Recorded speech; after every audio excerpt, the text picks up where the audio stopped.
स्वागत है आपका 0 से 1 करोड़ की इस प्रेरणादायक ऑडियो बुक में। यह वो सफ़र है जहां एक आम इंसान अपने सपनों को हकीकत में बदलता है। हर अध्याय आपको कि कैसे सोच बदलूं तो जिंदगी बदल जाती है। तो चलिए शुरू करते हैं इस सफ़र का 1वां अध्याय 14 समीक्षा और निर्णायक तिमाही, आपका अंतिम 90 दिवसीय स्प्रिंट। मैराथन धावक की दीवार। यहाँ हवा पतली है, पहाड़ की चोटी की तरह सचमुच में फेफड़े जलाने वाली पतली नहीं, बल्कि 30 किलोमीटर के निशान की आत्मा को कुचलने वाली पतली। मैराथन धावक के लिए यही से दौड़ वास्तव में शुरू होती है। पहले 30 किलोमीटर वह तो बस वार्म अप था। वह आसान हिस्सा था। वह हिस्सा उत्साही भीड़ और एक नई शुरुआत के भोले आशावाद से भरा हुआ था। अब शरीर चीख रहा है, ऊर्जा का शुरुआती विस्फोट बहुत पहले ही खत्म हो चुका है और 12.95 किलोमीटर दूर एक आकर्षक फिनिश लाइन। ऐसा लगता है जैसे वह किसी दूसरे अव पर है। यह दीवार है हमारी धावक, चलो उससे इन कहते हैं, एक अनुभवी है। वह पहले भी इस दौड़ में भाग ले चुकी है, न केवल फुटपाथ पर बल्कि में परियोजना योजनाओं में और हाल ही में गुजरे कारोबारी वर्ष के 9 महीनों में भी। वह दीवार को जानती है, वह उसका सम्मान करती है, लेकिन वह उससे डरती नहीं है, क्योंकि इन कुछ ऐसा जानती है जो इन नहीं। इन दीवार केवल एक बाधा नहीं है, यह एक निदान उपकरण है। यह शुद्ध सत्य का क्षण है। दौड़ते समय उसका दिमाग डेटा पॉइंट्स के भंवर में फंस जाता है। उसकी गति, जो 1 किलोमीटर पर सवारे 5.5 वाग्या की स्थिर गति थी, अब कम होने लगी है। उसकी हृदय गति, जो कभी नियंत्रित ले थी, अब उसकी पसलियों के खिलाफ एक उन्मत्त ढोल की तरह है। 28 किमी पर उसे जो जेल पैक लेना था, वह चूक गई। निष्पादन में एक छोटी लेकिन महत्वपूर्ण गलती। उसके बाएं बछड़े में हल्का दर्द, जिसे उसने पिछले 1 घंटे से अनदेखा किया था, अब एक लगातार गुस्से वाली धड़कन बन गया है। एक नौसिखिया धावक 2 में से एक काम करेगा। वे या तो घबरा जाएंगे, हताश, अस्थिर उछाल में और अधिक जोर लगाएंगे और अनिवार्य रूप से 40 किमी के निशान से पहले ही दुर्घटनाग्रस्त हो जाएंगे और जल जाएंगे, या वे दर्द के आगे झुक जाएंगे, धीमे चलने लगेंगे और इन हुए फिनिश लाइन को उस समय पार करेंगे जो उनकी हार को दर्शाता है, उनकी क्षमता को नहीं। लेकिन इन कोई नौसिखिया नहीं है, वह एक रणनीतिकार है। दौड़ते समय वह मानसिक ऑडिट करती है, जो तिमाही व्यावसायिक समीक्षा की तरह ही ठंडा और ये होता है। वह भावनाओं को अपने निर्णय पर हावी नहीं होने देती, अपनी धीमी गति की निराशा को स्वीकार करती है, फिर उसे दूर कर देती है। उसकी पिंडली में दर्द रुकने का कारण नहीं है, यह एक ऐसा चर है जिसे प्रबंधित किया जाना चाहिए। वह अपनी घड़ी देखती है, डेटा स्पष्ट है, अपनी वर्तमान गति से वह अपने लक्ष्य समय से चूक जाएगी। मूल योजना के साथ आगे बढ़ना अब कोई विकल्प नहीं है। योजना टूट गई है, जमीन पर वास्तविकता या इस मामले में फुटपाथ पर बदल गई है। पुरानी योजना से चिपके रहना अहंकार का कार्य होगा, रणनीति का नहीं। तो इन वही करती है जो सभी महान रणनीतिकार करते हैं। वह अपनी दिशा बदलती है। सबसे पहले वह सूची बनाती है, क्या काम कर रहा है। उसकी सांस अभी भी गहरी और नियंत्रित है, जो उसके अनुशासित प्रशिक्षण का प्रमाण है। उसका ऊपरी शरीर आराम से है, उसके आसपास के संघर्षरत धावकों की तरह तनावपूर्ण और झुका हुआ नहीं है। उसके पास मानसिक दृढ़ता का भंडार है, उसे अपनी दौड़ को मजबूती से पूरा करने की क्षमता पर अटूट विश्वास है। क्या काम नहीं कर रहा है। उसकी गति की रणनीति विफल हो रही है। उसकी पोषण योजना पटरी से उतर गई है। उसका बायां पिंडली एक बोझ है। इस क्रूर, ईमानदार आकलन के आधार पर वह अंतिम 12 किलोमीटर के लिए एक नई योजना बनाती है। एक युद्ध योजना। व्यक्तिगत सर्वश्रेष्ठ का मूल लक्ष्य अभी भी टेबल पर है, लेकिन वहां पहुंचने का रास्ता बदलना होगा। वह निर्णय लेती है, वह अगले 2 किलोमीटर के लिए गति का त्याग करेगी। वह अपनी हृदय गति को स्थिर करने, अपने सिस्टम में कुछ पानी लेने और छूटे हुए जेल पैक को लेने के लिए बस इतना ही धीमा करेगी। यह एक सोचा समझा जोखिम है। इससे उसके कीमती सेकंड बर्बाद होंगे, लेकिन यह अंतिम 10 किलोमीटर दौड़ने की उसकी क्षमता में एक निवेश है। इसके बाद वह पिंडली को संबोधित करती है। वह इसे ठीक नहीं कर सकती, खासकर दौड़ के बीच में, लेकिन वह नुकसान को कम कर सकती है। वह अपने कदमों को धीरे धीरे बदलती है और ज्यादा काम का बोझ अपने दाहिने पैर पर डालती है। यह आदर्श नहीं है, यह आरामदायक नहीं है, लेकिन यह एक समाधान है। यह एक निर्दयी, व्यवहारिक निर्णय है जिसे एक चीज हासिल करने के लिए डिजाइन किया गया है, उसे सबसे तेज संभव समय में फिनिश लाइन पार इन बिंदु से आगे। अंत में वह अपने मानसिक खेल को फिर से है। आखिरी बार किलोमीटर एक सुंदर वे दौड़ नहीं होगी, यह एक और होगी। यह उसके अपने शरीर और कठोर घड़ी के खिलाफ एक दृढ़, दांत और नाखून की लड़ाई होगी। वह शेष दूरी को छोटे ए हिस्सों में विभाजित करती है। 12 किलोमीटर नहीं, बल्कि 4 किलोमीटर के 3 सेट। एक छोटी दौड़ 3 बार दोहराई गई। वह खुद को फिनिश लाइन पार करते हुए कल्पना करती है, हाथ ऊपर उठाए, घड़ी उसका नया व्यक्तिगत सर्वश्रेष्ठ दिखाती है। वह सफलता की भावना पर ध्यान केंद्रित करती है, इसे अपनी चीखती मांसपेशियों के मोहक गीत को डूबने देती है। यह समीक्षा और निर्णायक तिमाही का सार है। आप 30 किलोमीटर के निशान पर इन हैं। आपके साल के पहले 9 महीने, आपकी परियोजना, आपका उद्यम, सब कुछ आपके पीछे छूट चुका है। शुरुआती उत्साह खत्म हो चुका है। आपने जिन चुनौतियों का सामना किया है, वे वास्तविक और अथक रही है। हो सकता है कि आप कुछ लक्ष्य चूक गए हो। आपको अप्रत्याशित बाधाओं का सामना करना पड़ा हो। पूरी संभावना है कि आप थक चुके हैं। हो सकता है कि आप दीवार के अपने संस्करण के सामने खड़े हो। अब घबराने का समय नहीं है। अब निराशा का समय नहीं है। अब ठंडे दिमाग से, कठोर तरीके से रणनीतिक समीक्षा करने का समय है।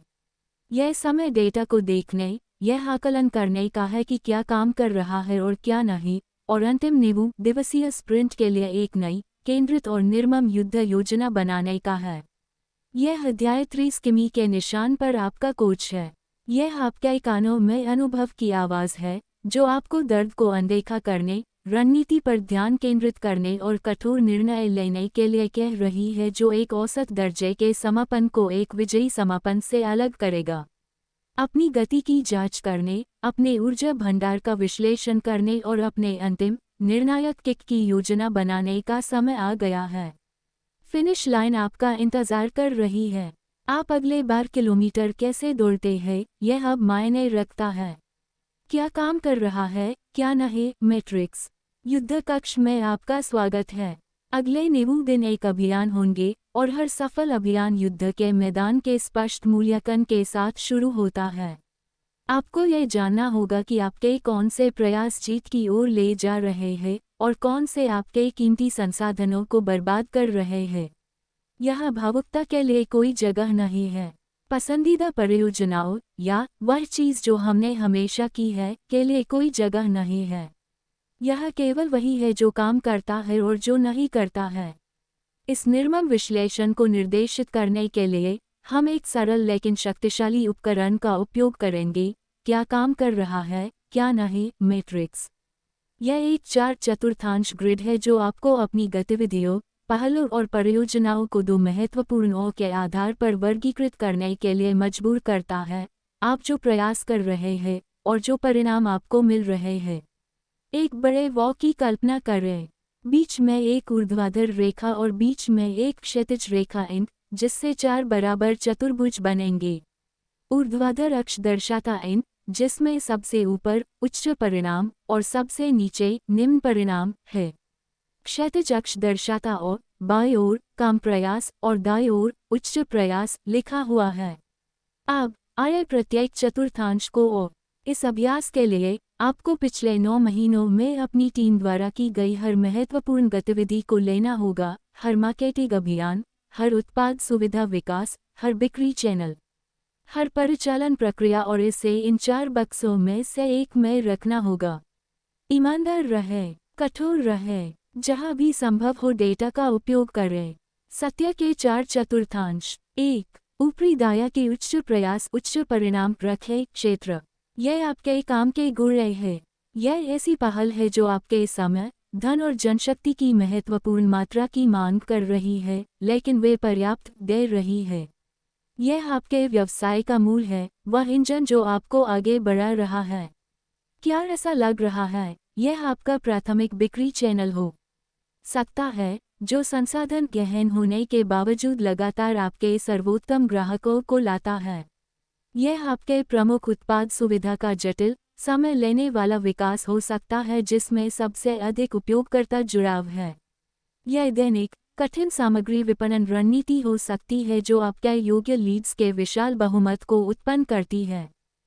चतुर्थांश में सबसे बड़ा खतरा है थकान और आत्मसंतुष्टि। चूंकि यह गतिविधियां बहुत ज्यादा मांग वाली है, इसलिए आपकी टीम के थक जाने का हमेशा जोखिम बना रहता है। यह मानने का भी जोखिम है कि सिर्फ इसलिए कि यह अभी काम कर रहा है, यह हमेशा काम करता रहेगा। रणनीति कब बनाए रखें और अनुकूलित करें। इस चतुर्थांश के लिए प्राथमिक निर्देश है: एक, गतिविधियों को जारी रखना। वे आपके सिद्ध विजेता है। हालांकि रखना का मतलब ओ पर छोड़ना नहीं है। यह रणनीतिक अनिवार्यता लगातार अनुकूलन की तलाश करना है। क्या आप प्रक्रिया को सुव्यवस्थित कर सकते हैं? क्या आप इसके किसी भी हिस्से को स्वचालित करने के लिए ओ का उपयोग कर सकते हैं? क्या आप वो को और अधिक कुशल बनाने के लिए कर सकते हैं? यह प्रश्न पूछें। इस प्रक्रिया का वह 10% क्या है जो 90% घर्षण का कारण बन रहा है? हम इसे कैसे समाप्त कर सकते हैं? यदि हमें 20% कम प्रयास से वही परिणाम प्राप्त करने हो तो हम क्या बदलाव करेंगे? क्या हम इस पहल की सफलता सुनिश्चित करने के लिए सही पर नज़र रख रहे हैं? क्या ROI उतना अधिक है जितना हम सोचते हैं? 90 दिवसीय योजना। अपने अंतिम स्प्रिंट के लिए आप इन पहलों की हर कीमत पर रक्षा करेंगे। सुनिश्चित करें कि वे पूरी तरह से ए है। आपकी युद्ध योजना में इन उच्च प्रयास, उच्च रिटर्न गतिविधियों को अनुकूलित करने के लिए विशिष्ट कार्य आइटम शामिल होने चाहिए। यहाँ तक कि दक्षता में 5% सुधार भी आपकी अंतिम पंक्ति और आपकी टीम के मनोबल पर बहुत बड़ा प्रभाव डाल सकता है। बे ऊपरी बाया के कम प्रयास उच्च परिणाम डबल डाउन क्षेत्र। यह पवित्र कब्र है। यहीं पर आपको अपने छिपे हुए रत्न, अपने अनुचित लाभ मिलते हैं। यह वे गतिविधियां हैं जो कम से कम प्रयास के लिए ए रूप से उच्च रिटर्न उत्पन्न कर रही है। वह एक चांदी की गोली के सबसे करीब है जो आपको मिलने वाली है। क्या ऐसा लग रहा है यह 2 साल पहले का एक एकल, अच्छी तरह से रखा गया ब्लॉग पोस्ट हो सकता है जो अभी भी हर महीने आपकी वेबसाइट पर हजारों लक्षित आगंतुकों को लाता है? यह एक सरल रेफरल प्रोग्राम हो सकता है जिसे आपने सेट किया और भूल गए, लेकिन जो लगातार उच्च गुणवत्ता वाले लीड प्रदान करता है। यह वह एक प्रभावशाली व्यक्ति हो सकता है जिसके साथ आपका बहुत अच्छा रिश्ता है, जो एक ही उल्लेख के साथ ग्राहकों की बाढ़ को आपके पास भेजता है। यह मुख्य खतरा उपेक्षा है। चूंकि यह चीजें आसान है, इसलिए हम अक्सर इन्हें अनदेखा कर देते हैं। हम इन्हें हल्के में लेते हैं और इनकी पूरी क्षमता को देखने में विफल हो जाते हैं। हम शोरगुल, उच्च प्रयास वाली गतिविधियों से विचलित हो जाते हैं और अपने शांत सुपष्टा का पोषण करना भूल जाते हैं। रणनीतिक कार्रवाई डबल डाउन। यह आदेश स्पष्ट है: दुगना नीचे की ओर इस आग पर पेट्रोल डालना होगा। यह अस्थायी अवसुधारों का समय नहीं है। यह संसाधनों के बड़े पैमाने पर केंद्रित इंजेक्शन का समय है। यह प्रश्न पूछें, इसमें ऐसा क्या खास है जो इसे इतना प्रभावी बनाता है? हम इसकी सफलता को कैसे तोड़कर उसका अनुकरण कर सकते हैं? यदि हम इस गतिविधि में अपने निवेश को 10 गुना बढ़ा दें, तो वह कैसा दिखेगा? अपेक्षित प्रतिफल क्या होगा? हम इसके लिए एक ऐसी प्रणाली कैसे बना सकते हैं जिससे इसे और अधिक सुसंगत और इन बनाया जा सके? 90 दिवसीय और आपकी 90 दिवसीय युद्ध योजना का मुख्य उद्देश्य इनकम प्रयास, उच्च परिणाम वाली जीत का दोहन करना होना चाहिए। यदि कोई ब्लॉग पोस्ट काम कर रही है, तो आपकी योजना समान पोस्ट की एक पूरी श्रृंखला बनाना या उस पोस्ट को वीडियो, वेबिनार या ई-बुक में बदलने की होनी चाहिए। यदि कोई रेफरल प्रोग्राम काम कर रहा है, तो आपकी योजना इसे सक्रिय रूप से बढ़ावा देने, प्रोत्साहन बढ़ाने और इसे अपनी विकास रणनीति का आधार बनाने की होनी चाहिए। यह चतुर्थांश वह है जहां आपको अंतिम तिमाही में अपने लक्ष्यों को पार करने के लिए ओय मिलेगा। 3. निचला दाया के उच्च प्रयास निम्न परिणाम मारने वाला क्षेत्र। यह अच्छे इरादों का कब्रिस्तान है। यहीं पर आपके प्रिय लोग मरने के लिए जाते हैं। यह वे प्रोजेक्ट है जो आपकी टीम और आपके बजट को चूस रहे हैं और इसके लिए कोई ठोस परिणाम नहीं दिख रहे हैं। यह व्यर्थ प्रोजेक्ट है, करना चाहिए, यानी वे काम जो आप इसलिए कर रहे हैं क्योंकि आपके प्रतिस्पर्धी उन्हें कर रहे हैं। क्या ऐसा लग रहा है? यह वह व्यापार मेला हो सकता है जिसमें आप हर साल जाते हैं, जिसमें बहुत ज़्यादा खर्च होता है और जो मुट्ठी भर नीरस लीड उत्पन्न करता है। यह सोशल मीडिया प्लेटफॉर्म पर अपनी उपस्थिति बनाए रखने के लिए सभी हाथों से किया गया प्रयास हो सकता है, जहां आपके लक्षित दर्शक बस नहीं आते हैं। यह अति इंजीनियर्ड उत्पाद सुविधा हो सकती है जिसे ग्राहकों के एक मुखर अल्पसंख्यक ने मांगा था, लेकिन जिसका मूक बहुमत कभी उपयोग नहीं करता है। इस चतुर्थांश में खतरा भावना है। हम इन परियोजनाओं से जुड़ जाते हैं। हमने अपना समय, अपना अहंकार और अपनी उम्मीदें उनमें निवेश की है। उन्हें खत्म करना हार मानने जैसा लगता है। यह व्यक्तिगत विफलता जैसा लगता है। और इसलिए हम उन्हें इन हुए आगे बढ़ने देते हैं, उन संसाधनों को खत्म करते रहते हैं जिन्हें कहीं और बेहतर तरीके से इस्तेमाल किया जा सकता था। रणनीतिक कार्रवाई, मार डालो। यह केवल एक ही कार्य है। आपको निर्दयी होना चाहिए। आपको एक सर्जन होना चाहिए। आपको अवश्य इन पहलों को रोके नहीं। बाद में उनका पुनर्मूल्यांकन न करें। उन्हें खत्म कर दें। अभी, आज, इस समीक्षा के दौरान आप जो सबसे शक्तिशाली रणनीतिक निर्णय ले सकते हैं, वह है उन कामों को करना बंद करना जो काम नहीं कर रहे हैं। यह प्रश्न क यदि हम आज से शुरुआत कर रहे होते, तो क्या हम यह पहल शुरू करते? यदि उत्तर नहीं है, तो फिर हम अब भी ऐसा क्यों कर रहे हैं? अगर हम कल से ऐसा करना बंद कर दें तो सबसे बुरी बात क्या होगी? अक्सर जवाब होता है, कुछ भी नहीं। यदि हम इस परियोजना से प्राप्त सारा समय, धन और ऊर्जा अपनी डबल डाउन पहलों में से किसी एक पर पुनः लगा दें, तो हम क्या हासिल कर सकते हैं? 90 दिवसीय ओए इन परियोजनाओं को खत्म करने का कार्य ओए। आपकी युद्ध योजना सिर्फ इस बारे में नहीं होगी कि आप क्या करेंगे, बल्कि इस बारे में भी होगी कि आप क्या करेंगे। एओ रोके, सूची बनाकर, आप अपनी रखें और दोगुना करें रणनीतियों पर अमल करने के लिए आवश्यक स्थान, बजट और ध्यान बनाते हैं। यह घटाव दोबारा जोड़ है। यह सबसे अधिक और सशक्त कदम है जो आप उठा सकते हैं। 4. निचला बाया के कम प्रयास कम परिणाम अनदेखा क्षेत्र। यह तुच्छ कार्यों की भूमि है। ये छोटे, आसान कार्य है जो उत्पादकता का भ्रम देते हैं लेकिन आपके लक्ष्यों पर कोई वास्तविक प्रभाव नहीं डालते हैं। वे व्यस्त कार्य है, वे है छोटी मोटी हरकतें हैं जो सुई को आगे नहीं बढ़ाती है। क्या ऐसा लग रहा है? यह कम ट्रैफिक वाले वेब पेज पर बटन के रंग के साथ अंतहीन छेड़छाड़ हो सकती है। यह साप्ताहिक आंतरिक समाचार पत्र हो सकता है जिसे कोई नहीं पढ़ता। यह सिर्फ देखने के लिए किसी नए ट्रेंडी सोशल मीडिया ऐप पर जुड़ने का आधा अधूरा प्रयास हो सकता है। यह खतरा यह है कि यह गतिविधियां आकर्षक है, यह आसान है और मैंने कुछ किया का एक त्वरित सस्ता झटका देते हैं। यह टालमटोल का एक रूप है जो हमें कठिन, उच्च प्रयास वाले काम से बचने की अनुमति देता है जो वास्तव में मायने रखता है। इन कार्यों से भरा एक दिन व्यस्त लग सकता है, लेकिन यह अंततः एक बर्बाद दिन है। रणनीतिक कार्रवाई, अनदेखा करें और स्वचालित करें। यह निर्देश सरल है, अनदेखा ए। अंतिम 90 दिन के स्प्रिंट के लिए आपके पास इन व्ययों के लिए कोई समय नहीं है। यदि उन्हें पूरी तरह से अनदेखा नहीं किया जा सकता है, तो उन्हें स्वचालित करें या उन्हें सबसे कम संभव स्तर पर सौंप दें। लक्ष्य इस चतुर्थांश पर शून्य मानसिक ऊर्जा खर्च करना है। यह प्रश्न क्या यह गतिविधि हमारे प्राथमिकों में किसी भी तरह से सार्थक योगदान देती है? अगर हम ऐसा करना बंद कर दें तो क्या होगा? क्या किसी को पता भी चलेगा? क्या कोई सॉफ्टवेयर ऐसा कर सकता है? क्या कोई इंटर्न ऐसा कर सकता है? 90 दिवसीय OAI गतिविधियां आपकी युद्ध योजना में कहीं भी नहीं दिखाई देनी चाहिए। योजना यह है कि इन्हें जानबूझकर अगले 90 दिनों के लिए अपनी टू डू सूची और अपनी टीम के वॉ से हटा दिया जाए। यह ऊपरी दो कॉ पर निर्मम ध्यान केंद्रित करने के बारे में है। अपनी हर गतिविधि को इस मैट्रिक्स में शामिल करके आप अपने व्यवसाय की सहज भावना, वास्तविक समझ से एक संरचित, दृश्य और पूरी तरह से ईमानदार समझ की ओर बढ़ते हैं। आगे का रास्ता स्पष्ट हो जाता है।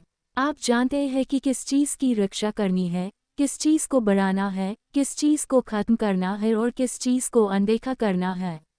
आपके पास अपने आदेश है। युद्ध का कोहरा किए लगा है। अपनी आय के स्रोतों का विश्लेषण करें। पैसा बोलता है और अपने अभियान के अंतिम 90 दिनों में आपको बहुत ध्यान से सुनना होगा कि यह क्या कह रहा है, जबकि क्या काम कर रहा है, क्या नहीं। मैट्रिक्स आपको अपने प्रयासों का एक समग्र दृष्टिकोण देता है। आपके राजस्व में गहराई से जाना दूरी प्रक्रिया का एक अनिवार्य हिस्सा है। यह आपके आय स्रोतों को सूक्ष्मदर्शी के नीचे रखने और अपने स्टार परफॉर्मर की पहचान करने का समय है। राजस्व का एक ऐसा स्रोत जो अंतिम स्प्रिंट के लिए आपके ध्यान और संसाधनों के शेयर के हिस्से का हकदार है। बहुत से व्यवसाय अपने स्वयं के वित्त के बारे में खतरनाक रूप से अस्पष्ट समझ के साथ काम करते हैं। वे शीर्ष पंक्ति राजस्व संख्या जानते हैं, लेकिन वे आपको सटीक रूप से नहीं बता सकते कि कौन से उत्पाद, सेवाएं या ग्राहक खंड वास्तव में बिलों का भुगतान कर रहे हैं। यह एक जनरल की तरह है जो अपनी सेना में कुल सैनिकों की संख्या जानता है, लेकिन यह नहीं जानता कि कौन सी बटालियन कुलीन लड़ाकू बल है और कौन सी अभी भी बुनियादी प्रशिक्षण में है। युद्ध की गर्मी में यह अज्ञानता घातक है। यहाँ आपका उद्देश्य सरल है, पिछले 9 महीनों में आपके कुल राजस्व में आपके प्रत्येक आय स्रोत के सटीक प्रतिशत योगदान की गणना करना। यह अभ्यास सच्चाई को उजागर करेगा और सच्चाई आपको स्वतंत्र कर देगी। निर्दयी, डेटा संचालित निर्णय लेने के लिए स्वतंत्र। चरण 1, पैसे कमाने के हर एक तरीके की सूची बनाएं। विस्तृत जानकारी प्राप्त करें। यह व्यापक श्रेणियों के लिए समय नहीं है। केवल उत्पाद बिक्री न लिखें, इसे विभाजित करें। क्या यह उत्पाद ए बिक्री, उत्पाद बी बिक्री और उत्पाद 8 बिक्री है? यदि आप एक सेवा व्यवसाय है तो केवल परामर्श न लिखें। क्या यह मासिक इन क्लाइंट, एकमुश्त परियोजना शुल्क और कार्यशाला टिकट बिक्री है? आपकी सूची कुछ इस तरह दिख सकती है। उत्पाद ए, प्रो योजना सदस्यता। उत्पाद लाइट योजना सदस्यता। सेवा ए, त्वरित प्रारंभ पैकेज एकमुश्त शुल्क। सेवा बी, एंड मासिक शुल्क। पार्टनर एक्स से सहबद्ध आय। ब्लॉग से विज्ञापन राजस्व। ई बुक की बिक्री। विस्तृत जानकारी रखें। आय का हर एक स्रोत, चाहे वह कितना भी छोटा क्यों न हो, इस सूची में होना चाहिए। चरण बे, प्रत्येक स्ट्रीम के लिए सकल राजस्व की गणना करें। अब अपने अकाउंटिंग सॉफ्टवेयर, अपने भुगतान प्रोसेसर या अपनी स्प्रेडशीट में जाएं। पिछले 9 महीनों की अवधि के लिए चरण 1 में सूचीबद्ध प्रत्येक व्यक्तिगत आय स्ट्रीम द्वारा उत्पन्न कुल सकल राजस्व को इंक। अभी लाभ मार्जिन या लागतों के बारे में चिंता न करें। हम कच्चे शीर्ष पंक्ति योगदान को देख रहे हैं। आपके नंबर कुछ इस तरह दिख सकते हैं। उत्पाद ए, प्रो ओई $1,50,000। उत्पाद बी, लाइट ओई $45,000। सेवा ए, त्वरित प्रारंभ पैकेज $60,000। सेवा बी, इन $1,20,000। पार्टनर एक्स से सहबद्ध आय $5,000। ब्लॉग से विज्ञापन राजस्व $1,500। ई बुक बिक्री $3,500। चरण 3, कुल राजस्व और प्रतिशत योगदान की गणना करें। सबसे पहले 9 महीने की अवधि के लिए अपना कुल सकल राजस्व प्राप्त करने के लिए सभी धाराओं से प्राप्त राजस्व का योग करें। कुल राजस्व बराबर $1,50,000 वत्ता $45,000 वत्ता $60,000 वत्ता $1,20,000 वत्ता $5,000 वत्ता $1,500 वत्ता $3,500 बराबर $3,85,000। अब प्रत्येक आय धारा के लिए उसके व्यक्तिगत राजस्व को कुल राजस्व से विभाजित करें और उसका प्रतिशत योगदान प्राप्त करने के लिए उसे 100 से गुणा करें। उत्पाद ए प्रो योजना $1,50,000, $3,85,000, 100 बराबर 39.0%। सेवा उद्यम इंक $1,20,000, $3,85,000, 100 बराबर 31.2%। सेवा ए त्वरित प्रारंभ पैकेज $60,000, $3,85,000, 100 बराबर 15.6%। उत्पाद बी लार्ज योजना $45,000, $3,85,000, 100 बराबर 11.7%। पार्टनर एक्स से संबद्ध आय $5,000, $3,85,000, 100 बराबर 1.3%। ई पुस्तक बिक्री $3,500, $3,85,000, 100 बराबर 0.9%। ब्लॉग से विज्ञापन of $1,500, $3,85,000, 100 बराबर 0.4%। चरण 4 सच्चाई का क्षण अपने स्टार परफॉर्मर की पहचान करें। उस सूची को देखिए, उसे ध्यान से देखिए, संख्याओं को अपने अंदर समाहित होने दीजिए। आपको क्या दिख रहा है? इस उदाहरण में कहानी बिल्कुल स्पष्ट है। 2 आय धाराएं प्रो योजना और इन कुल राजस्व के 70% से अधिक के लिए जिम्मेदार है। यह स्टार परफॉर्मर है। वे इसी भाग्यवी सिद्धांत को क्रियान्वित करते हैं। वे इस व्यवसाय का धड़कता हुआ दिल है। इस बीच सूची के निचले भाग को देखें। संबद्ध आय, ई-बुक बिक्री, विज्ञापन राजस्व। कुल मिलाकर वे कुल राजस्व का 3% से भी कम हिस्सा है। फिर भी उस प्रयास के बारे में सोचें जो उनमें जा रहा होगा। संबद्ध संबंधों को बनाए रखना, ई-बुक लिखना और उनका प्रचार करना, विज्ञापन प्लेसमेंट का प्रबंधन करना। यह बहुत संभावना है कि उच्च प्रयास, कम परिणाम वाली स्थिति हो। यह विश्लेषण आपको कठिन निर्णय लेने के लिए आवश्यक हथियार देता है। अंतिम 90 दिनों के लिए इस व्यवसाय को अपनी ऊर्जा कहाँ केंद्रित करनी चाहिए? क्या इसे 0.9% से 1.5% तक लाने के लिए एक नई ई-बुक लॉन्च करने की कोशिश करनी चाहिए? क्या इसे अपने ब्लॉग विज्ञापनों को अनुकूलित करने की कोशिश में समय बिताना चाहिए ताकि उस राजस्व को $1,500 से $3,000 तक दोगुना किया जा सके? बिल्कुल नहीं। रणनीतिक अनिवार्यता स्टार प्रदर्शन करने वालों पर जुनूनी रूप से ध्यान केंद्रित करना है। हम और अधिक प्रो प्लान कैसे बेच सकते हैं? हम एक और इन क्लाइंट कैसे साइन कर सकते हैं? मार्केटिंग, बिक्री और उत्पाद विकास के हर प्रयास को इन शीर्ष 2 धाराओं पर केंद्रित किया जाना चाहिए। इसका मतलब यह नहीं है कि आपको छोटी धाराओं को तुरंत खत्म कर देना चाहिए। वे कम प्रयास, कम परिणाम वाली गतिविधियां हो सकती हैं जिन्हें सुरक्षित रूप से अनदेखा किया जा सकता है। लेकिन इसका मतलब यह है कि उन्हें अगले 90 दिनों तक कोई रणनीतिक ध्यान नहीं मिलता है। आप एक स्प्रिंट में हैं। आपके पास बगीचे में हर पौधे को पानी देने का समय नहीं है। आपको अपना सारा पानी उन विशाल ओक के पेड़ों पर डालना होगा जो पहले से ही सबसे अधिक छाया प्रदान कर रहे हैं। प्रतिशत से का प्रश्न अतिरिक्त क्रेडिट के लिए इस विश्लेषण को एक कदम आगे ले जाए। प्रत्येक आय स्ट्रीम के लिए इसे वितरित करने से जुड़ी लागतों का अनुमान लगाएं। यह मुश्किल हो सकता है, लेकिन एक मोटा अनुमान भी कुछ न होने से बेहतर है। प्रत्येक प्रकार के उत्पाद के लिए आपके ग्राहक अधिग्रहण की लागत क्या है? डिलीवरी की लागत क्या है? प्रत्येक सेवा का समर्थन करने में टीम का कितना समय व्यतीत होता है? आपको पता चल सकता है कि आपका एक रेवेन्यू जनरेटर भी आपका सबसे कम लाभदायक है। उदाहरण के लिए इन बहुत सारा नकद ला सकता है, लेकिन इसके लिए बहुत ज़्यादा कस्टम वर्क और वरिष्ठ कर्मचारियों के समय की भी ज़रूरत हो सकती है, जिससे इसका लाभ मार्जिन बहुत कम हो जाता है। इस बीच प्रो प्लान एक सर्व सॉफ्टवेयर उत्पाद का लाभ मार्जिन बहुत ज़्यादा हो सकता है। यह आपके निर्णय लेने में एक और परत जोड़ता है। आपके 90 दिवसीय स्प्रिंट के लिए आदर्श लक्ष्य एक आय धारा है जो आपके राजस्व का उच्च प्रतिशत और दोनों है। यह आपकी सच्ची नकदी गाय है। अपने राजस्व को इस ठंडे कठोर विश्लेषण के अधीन करके आप भावनाओं और अनुमानों को दूर कर देते हैं। आप अपने आप को अकाट्य डेटा से लैस करते हैं। अब आप अपने नियोजन सत्र में जा सकते हैं और पूर्ण निश्चितता के साथ कह सकते हैं, अगले 90 दिनों के लिए हम एक ऐसी कंपनी है जो प्लान बेचती है। बाकी सब कुछ एक वे है। स्पष्टता का यह स्तर न केवल शक्तिशाली है, यह अंतिम तिमाही जीतने की कुंजी है। दूरी की कला। व्यापार की शब्दावली में एक ऐसा शब्द है जिसे अक्सर गलत समझा जाता है, जिसे अक्सर शर्मिंदगी के साथ बोला जाता है। वह शब्द है पिवट।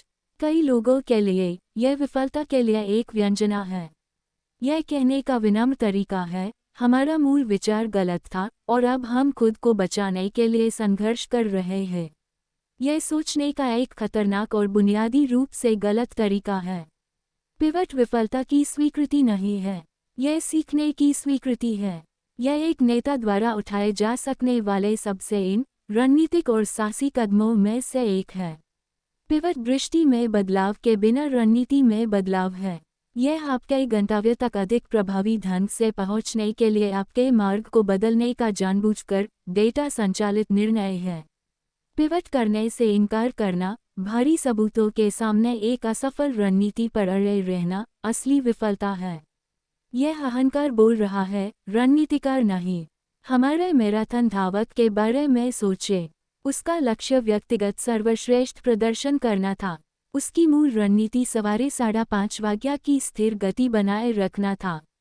जब डेटा उसकी हृदय गति, उसकी पिंडली का दर्द, घड़ी ने दिखाया कि रणनीति विफल हो रही है, तो क्या उसने अपना लक्ष्य छोड़ दिया?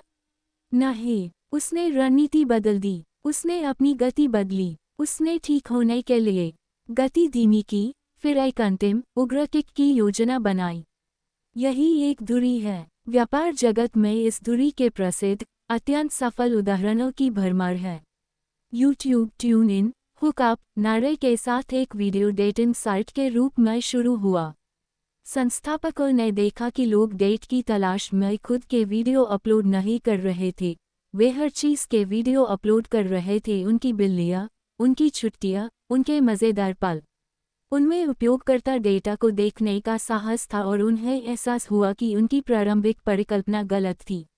उन्होंने डेटिंग से दूर हटकर एक सामान्य वीडियो शेयरिंग प्लेटफॉर्म बन गए।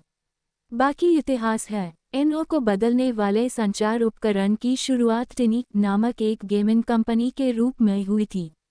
अपने गेम का निर्माण करते समय उन्होंने अपनी टीम को सहयोग करने में मदद करने के लिए एक आंतरिक चैट टूल विकसित किया। खेल अंततः विफल हो गया, लेकिन संस्थापकों ने अपने द्वारा बनाए गए टूल को देखा और महसूस किया कि यह गेम से कहीं अधिक मूल्यवान था। उन्होंने अपना रुख बदला, गेम को बंद किया और स्लैक लॉन्च किया। यह एक विफलता नहीं थी, यह एक अलग विचार की राख से पैदा हुई एक महान खोज थी। नेटफ्लिक्स लोगों के घरों में डीवीडी भेजकर शुरुआत की। वह एक लॉजिस्टिक कंपनी थी, लेकिन रीड हेस्टिंग्स ने दीवार पर लिखी बात को समझ लिया। उन्हें पता था कि इंटरनेट अंततः भौतिक मीडिया को अप्रचलित बना देगा। उन्होंने कंपनी को स्ट्रीमिंग की ओर मोड़ने का अविश्वसनीय रूप से कठिन और विवादास्पद निर्णय लिया। अल्पावधि में यह दर्दनाक था। शेयर में गिरावट आई, ग्राहक क्रोधित थे, लेकिन यह भविष्य के स्पष्ट दृष्टिकोण पर आधारित एक रणनीतिक मोड़ था। यह एक ऐसा कदम था जिसने उन्हें एक वैश्विक मनोरंजन दिग्गज में बदल दिया। इन सभी कहानियों में क्या समानता है? दूरी कोई यादृच्छिक, घबराया हुआ अनुमान नहीं था। यह सूचना के प्रति प्रत्यक्ष प्रतिक्रिया थी। यह ठीक उसी प्रक्रिया का परिणाम था जैसा आप अभी कर रहे हैं, क्या काम कर रहा है और क्या नहीं, इसकी निर्मम समीक्षा। योजना में कोई दोष नहीं है, यह योजना ही है। एक चुस्त वातावरण में प्रारंभिक व्यवसाय योजना एक पवित्र पाठ नहीं है, यह ईओ का एक समूह है। आपको विश्वास था कि एक निश्चित लक्षित बाजार एक निश्चित उत्पाद चाहेगा और एक निश्चित विपणन चैनल उन तक पहुंचने का सबसे अच्छा तरीका होगा। वर्ष के पहले 9 महीने इन ईओ का परीक्षण करने के लिए डिज़ाइन किए गए एक बड़े प्रयोग रहे हैं। अब उस प्रयोग के परिणाम आ गए हैं। क्या काम कर रहा है, क्या नहीं, मैट्रिक्स और आपकी आय स्ट्रीम विश्लेषण आपकी प्रयोगशाला रिपोर्ट है। वे आपको बताते हैं कि आपकी कौन सी इन सही थी और कौन सी पूरी तरह से गलत थी। क्या आप मानते थे कि आपके लक्षित ग्राहक 25 से 35 वर्ष के तकनीकी उत्साही लोग हैं, लेकिन आपके आंकड़े बताते हैं कि आपके सर्वोत्तम ग्राहक वास्तव में 45 से 55 वर्ष के छोटे व्यवसाय के मालिक हैं? आपकी परिकल्पना गलत थी। क्या आपने फेसबुक विज्ञापनों में संसाधन लगाए और पाया कि एक अज्ञात ओएन आपकी सर्वाधिक लाभदायक बिक्री का कारण बन रहा है? आपकी परिकल्पना गलत थी। क्या आपने एक जटिल, सुविधा संपन्न उत्पाद बनाया और बाद में पता चला कि आपके 90% उपयोगकर्ता केवल 2 सरल सुविधाओं का ही उपयोग करते हैं? आपकी परिकल्पना गलत थी। पिवट का मतलब है इस नए डेटा को स्वीकार करना और अपनी एओ को फिर से तैयार करना। यह कह रहा है, ठीक है, हमारी नई परिकल्पना यह है कि छोटे व्यवसाय के मालिक हमारा मुख्य बाजार है। अगले 90 दिनों तक हमारे सभी प्रयास इस नई परिकल्पना का परीक्षण करने पर केंद्रित रहेंगे। दूरी का मनोविज्ञान। वो कठिन है। यह कठिन है क्योंकि इसके लिए आपको अपने प्रियजनों को मारना पड़ता है। यह आपको यह स्वीकार करने के लिए मजबूर करता है कि आप गलत थे। यह आपकी टीम के भीतर अनिश्चितता और चिंता पैदा कर सकता है। एक नेता के रूप में कहानी को फिर से तैयार करना आपका काम है। आपको इस मोड़ को पीछे हटने के रूप में नहीं, बल्कि एक आक्रामक चाल के रूप में संप्रेषित करना चाहिए। यह ताकत की बात है, कमजोरी की नहीं। डेटा ने हमें बहुत बड़ी जानकारी दी है जो हमारे प्रतिस्पर्धियों के पास नहीं है। अब हम इतने समझदार हो गए हैं कि जो काम नहीं करता उस पर अपना समय बर्बाद करना बंद कर देंगे और जो काम करता है उस पर पूरा ध्यान देंगे। यह कदम हमें तेज, दुबला और अधिक खतरनाक बना देगा। यह मिशन के बारे में है, विधि के बारे में नहीं। हमारा मिशन नहीं बदला है। ग्राहक समस्या को हल करने के लिए हमारी प्रतिबद्धता पहले से कहीं अधिक मजबूत है, लेकिन हमने उस मिशन को प्राप्त करने के लिए एक बेहतर, तेज, अधिक प्रभावी तरीका खोज लिया है। हम गंतव्य को नहीं छोड़ रहे हैं, हम एक तेज ट्रेन पर सवार हो रहे हैं। यह सीखने के बारे में है, असफल होने के बारे में नहीं। पिछले 9 महीने अविश्वसनीय रूप से मूल्यवान शिक्षण अनुभव रहे हैं। हमने महंगी शिक्षा के लिए भुगतान किया है और अब जो हमने सीखा है उसका लाभ उठाने का समय आ गया है। यह महत्वपूर्ण मूल स्नातक समारोह है। यह वह क्षण है जब हम अपने नए ज्ञान को कार्य में लगाते हैं। अंतिम 90 दिन की दौड़ एक मोड़ के लिए एकदम सही समय है। आपके पास एक महत्वपूर्ण बदलाव करने और नाटकीय प्रभाव देखने के लिए पर्याप्त समय है, लेकिन इतना भी समय नहीं है कि आप लगातार झिझकते रहें। टिक टिक करती घड़ी की निर्णायक कार्रवाई के लिए एकदम सही परिस्थितियां बनाती है। इसलिए दूरी को अपनाएं। इसे वैसा ही समझे जैसा कि यह है, एक चुस्त और बुद्धिमान टीम के शस्त्रागार में अंतिम रणनीतिक हथियार। यह डेटा द्वारा निर्देशित और अपने लक्ष्य की ओर तेजी से बढ़ने की कला है। यह विफलता नहीं है, यह विजेता की नज़र है। आपकी 90 दिवसीय युद्ध योजना विश्लेषण पूरा हो गया है। कठोर सत्य का सामना किया गया है। आपने पहचान लिया है कि क्या रखना है, किस पर दोगुना जोर देना है और किसको खत्म करना है। आपने अपनी आय धाराओं की कठोर वास्तविकता को देखा है। आपने दूरी की रणनीतिक आवश्यकता को अपनाया है। अब इस सारी जानकारी को एक कार्य योजना में बदलने का समय आ गया है। लेकिन यह वैसी योजना नहीं होगी जैसी आपने साल की शुरुआत में लिखी थी। वह एक व्यापक, विस्तृत दस्तावेज था जो उम्मीदों और संभावनाओं से भरा हुआ था। यह अलग है। यह एक युद्ध योजना है। युद्ध योजना 50 कामों की सूची नहीं है। यह अत्यधिक ध्यान केंद्रित करने वाला दस्तावेज है। इसे इस आधार पर परिभाषित किया जाता है कि इसमें क्या शामिल है और क्या नहीं। अंतिम 90 दिवसीय स्प्रिंट के लिए आप सब कुछ करने की कोशिश नहीं कर रहे हैं। आप उन कुछ चीज़ों को करने की कोशिश कर रहे हैं जो आपके सबसे महत्वपूर्ण लक्ष्यों पर सबसे बड़ा संभावित प्रभाव डालेंगी। अगले 90 दिनों के लिए आदर्श वाक्य है, काम बड़ा, बोल्ड। चरण 1, एकल, व्यापक को परिभाषित करें। वह कौन सी एक चीज़ है जिसे अगर आप अगले 90 दिनों में हासिल कर ले तो ये साल सफल हो जाएगा?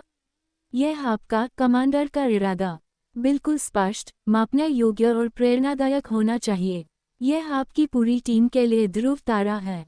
एक मजबूत, एकल कैन बिक्री बढ़ाए। युद्ध योजना का उद्देश्य 31 दिसंबर तक 500 नए प्रो प्लान ग्राहक प्राप्त करें। उत्पाद में सुधार करें। युद्ध योजना का उपयोगकर्ता ओयोई अनुभव को पुनः डिजाइन करके ग्राहक के को 5% से 20% तक कम करें। हमारे दर्शकों की संख्या बढ़ाए। युद्ध योजना का हमारे सबसे लोकप्रिय ब्लॉग पोस्ट पर आधारित 3 भाग की वेबिनार श्रृंखला चलाकर हमारी ईमेल सूची को 10,000 से दोगुना करके 20,000 तक पहुंचाना। यह एकमात्र उद्देश्य सीधे आपके विश्लेषण से निकलना चाहिए। यह आपके डबल डाउन, चतुर्भुज और आपके स्टार परफॉर्मर आई स्ट्रीम पर केंद्रित होना चाहिए। चरण बेथी बेरून 3 मुख्य परिणाम सेट करें। आपका उद्देश्य क्या है? मुख्य परिणाम कैसे है? यह बेथी 3 महत्वपूर्ण परिणाम है जो साबित करेंगे कि आपने अपना उद्देश्य हासिल कर लिया है। उन्हें मापना योग्य और स्पष्ट भी होना चाहिए। आए उद्देश्य लय 31 दिसंबर तक 500 नए प्रो प्लान ग्राहक प्राप्त करें। मुख्य परिणाम 1, हमारे नए लघु व्यवसाय स्वामी लक्षित सामग्री अभियान के माध्यम से 2500 योग्य परीक्षण साइन अप उत्पन्न करें। यह परीक्षण से भुगतान तक 20% रूपांतरण दर मानता है। मुख्य परिणाम बी, नए इन ऐप अपग्रेड प्रॉम्प्ट को लागू करके ट्रायल टू पेड रूपांतरण दर को 15% से 20% तक बढ़ाए।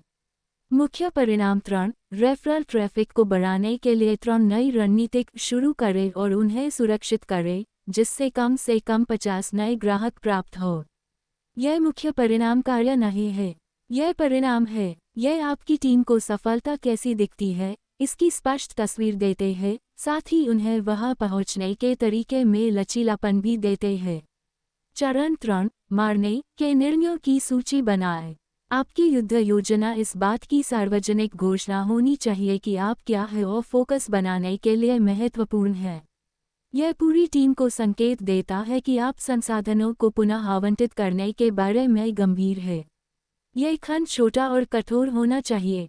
तत्काल समाप्त की जाने वाली प्रोजेक्ट यूनिकॉर्न नई सुविधा का विकास। टिकटॉक और स्नैपचैट पर हमारी उपस्थिति। साप्ताहिक और चिंतन ब्लॉग श्रृंखला Q4 और व्यापार शो में उपस्थिति। इसे लिखित रूप में रखने से ये वास्तविक हो जाता है। ये और प्रोजेक्ट्स को लोगों की टू डू सूची में धीरे धीरे वापस आने से रोकता है। चरण 4 थी नेवु दिवसीय कैलेंडर। नेवु दिनों को 30 दिन की अवधि में विभाजित करें। प्रत्येक 30 दिन की अवधि के लिए प्रमुख मील के पत्थर निर्धारित करें जो आपको आपके मुख्य परिणामों के करीब ले जाएंगे। इससे बड़ा कम कठिन लगता है और निष्पादन और जवाबदेही की लय बनती है। अंतिम दस्तावेज। आपकी नेवु दिवसीय युद्ध योजना 1 या 2 पृष्ठों से ज्यादा नहीं होनी चाहिए। यह दृश्य स्पष्ट और हर जगह पोस्ट की जानी चाहिए। इसे कार्यालय की दीवार पर लगाएं। इसे अपने आंतरिक विकी का मुख्य पृष्ठ बनाएं। हर साप्ताहिक बैठक की शुरुआत इसकी समीक्षा करके करें। यह अंतिम तिमाही के लिए आपका संविधान है। यदि कोई नया विचार या अवसर सामने आता है तो आप इसे युद्ध योजना के विरुद्ध रखेंगे। क्या यह सीधे तौर पर मुख्य परिणामों में से किसी एक को प्राप्त करने में योगदान देता है? यदि उत्तर नहीं है तो डिफ़ॉल्ट उत्तर भी नहीं है। शायद बाद में नहीं। बस नहीं। नए विचारों के लिए समय पहले 9 महीनों में था। क्रियान्वयन का समय अब है। इस स्तर का निर्मम ध्यान पहली बार में असहज लग सकता है, लेकिन यह असाधारण परिणाम प्राप्त करने की कुंजी है। कम, बड़े, साहसिक लक्ष्यों वाली योजना बनाकर आप अपनी टीम की सारी ऊर्जा को बल की एक केंद्रित किरण में प्रवाहित कर रहे हैं, जो बाधाओं को पार करने और वर्ष का विजयी समापन प्राप्त करने में सक्षम है। तो दोस्तों, आज का यह अध्याय यहाँ समाप्त हो। याद रखो, हर बड़ा सपना एक छोटी सी शुरुआत से ही हो। आज तुम 0 पर हो, कल करोड़ पर भी हो सकते हो, बस रुकना मत। ऐसे ही और ऑडियो बुक के लिए हमारे चैनल को करना ना भूलें। नमस्ते। तो मिलते हैं अगले अध्याय में एक नए सोच के साथ।